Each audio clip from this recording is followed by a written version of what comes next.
తెలంగాణలో వ్యవసాయ వృద్ధి చేయడానికి, వ్యవసాయ స్థిరీకరణ చేయడానికి అమలు చేస్తున్న పాలసీ రైతు బంధు. వ్యవసాయాన్ని పూర్తి స్థాయిలో పదిలపరిచి పటిష్టం చేసి నా రైతులు బిచ్చం పెట్టే స్థాయికి, వాళ్ళ బిచ్చం ఎత్తుకునే స్థాయికి కాదు. అది రైతు బంధు, అది ఉచిత విద్యుత్తు.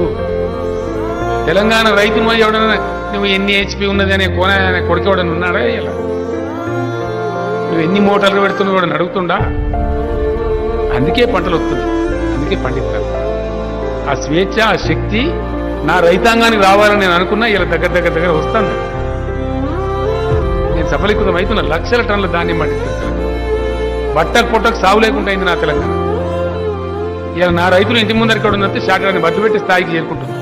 అది నేను కోరుకున్న తెలంగాణ తప్ప it's a policy of the government.